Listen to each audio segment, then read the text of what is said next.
Hi, and welcome to the Wool Decanted podcast. I'm Linda, and I'd really like to thank you for joining me on this episode.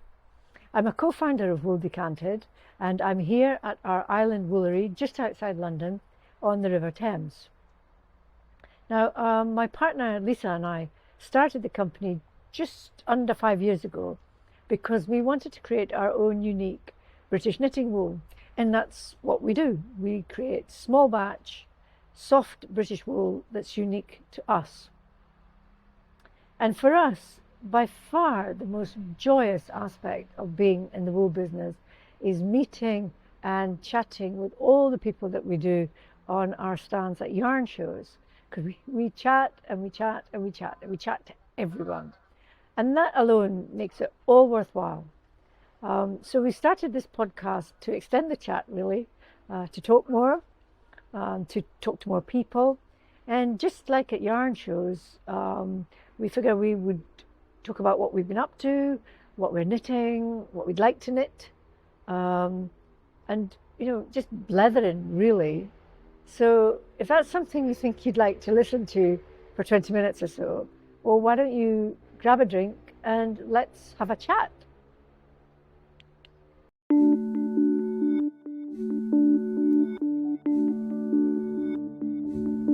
Okay, so the first garment I wanted to talk to you about is this. This is the Betty shawlette, and it's a cross between a scarf and a shawl. I love shawls, but I'm not good at wearing particularly the larger ones around my neck.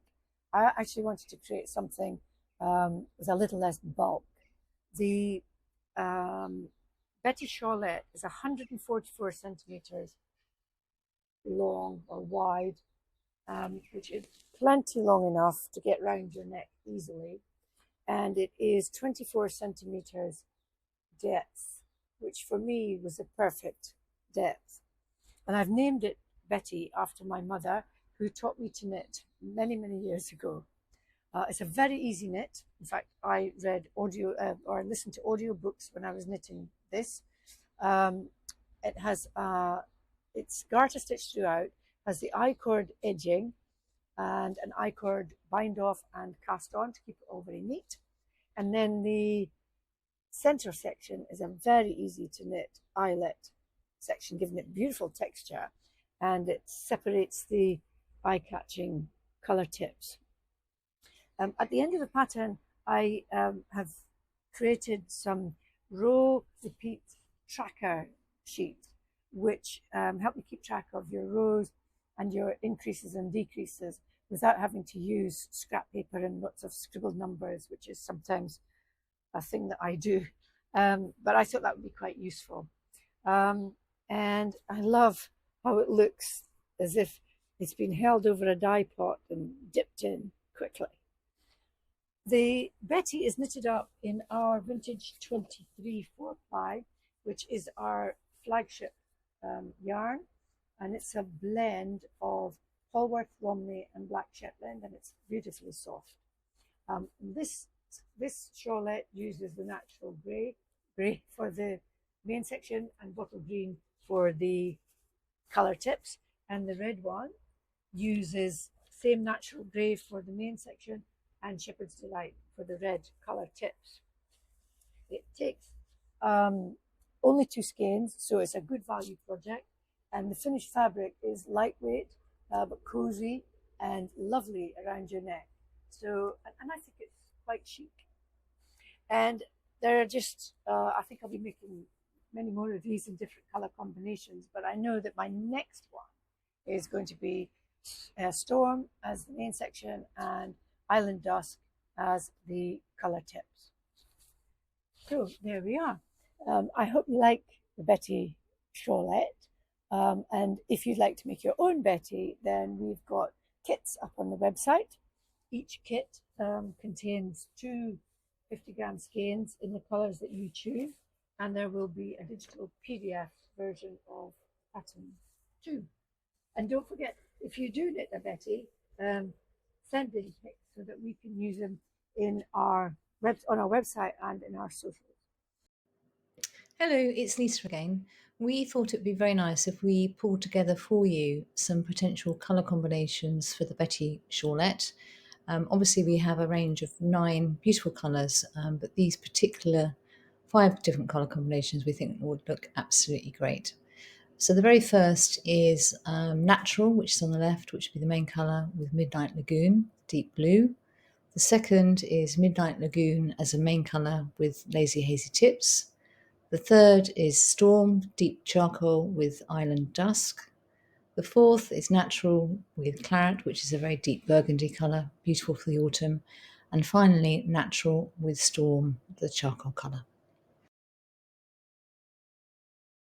Now, I think that I may have persuaded Lisa to come this side of the camera and tell you about an amazing scarf that she has designed, a colourwork scarf, and is nearly finished.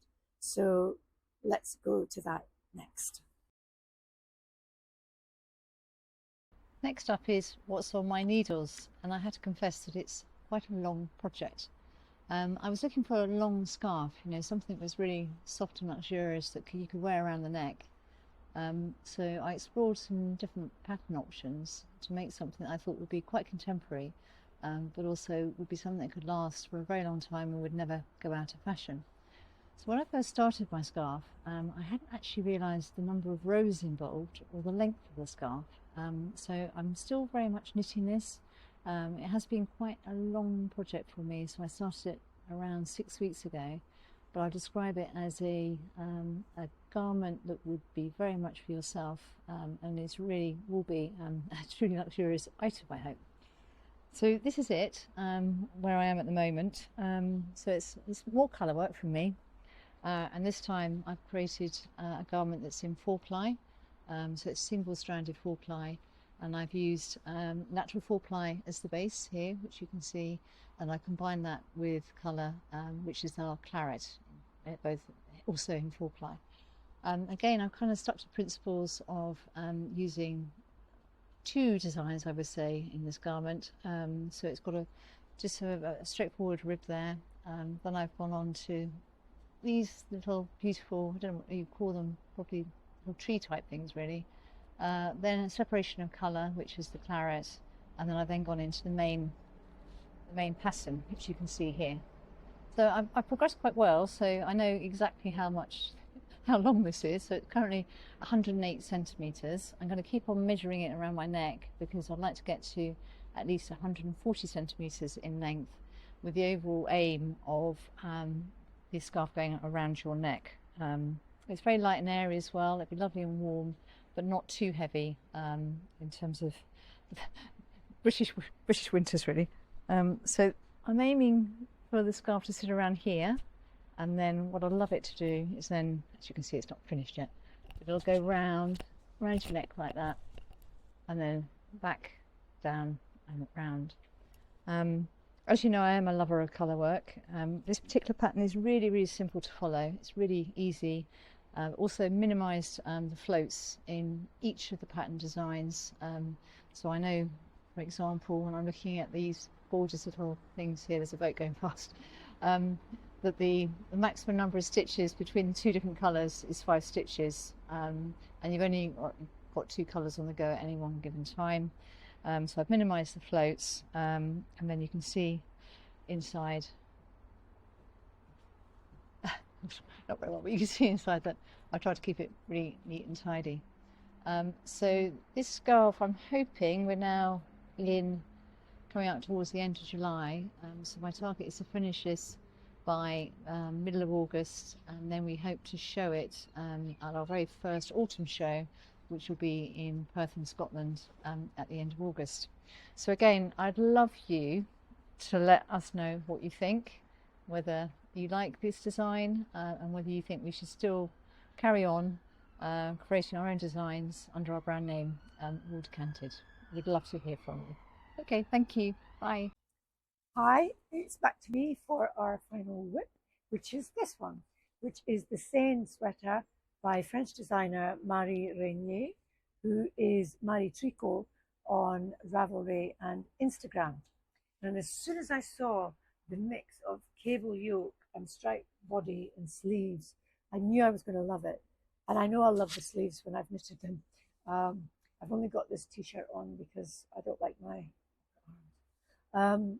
And I was also drawn in by the colours that the designer used in her pattern, which are almost exactly the same as our natural grey and midnight lagoon. So I'm knitting this up in our vintage 23 4-ply. It's actually my first 4-ply sweater. I've been always more of a DK girl, you know, knitting for Scottish winters, but I'm loving this, really loving it. And I've got the gauge exactly with our 4-ply and the recommended 3.5mm needles. It's knitted from the top down. The neck started with a new technique for me, which was a 1x1 cable rib cast, 1x1 rib cable cast on. And I used a link in the pattern to a Brooklyn tweed tutorial, and that worked really well. I managed the short rows shaping at the back, and for the cable I used the written pattern instructions, and I had to concentrate, but I got into a rhythm and it worked really well. So I'm very pleased with it. I'm pleased with the fit too. Let me see if I can show you there.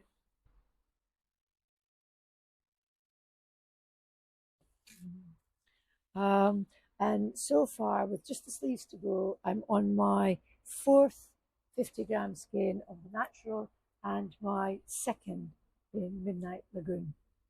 And I'm going to try very, very hard to have this complete by the Scottish Yarn Festival in August, because I'd really like to see this on display in our stand, because I think it would be very, very popular. So I hope you like it.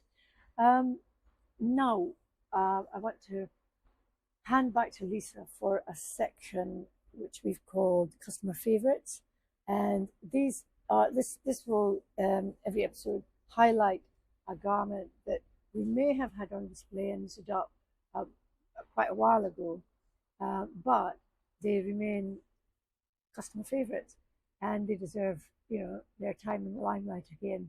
So that's the idea of that segment, and so I'll hand back to Lisa for the first one. Hi again.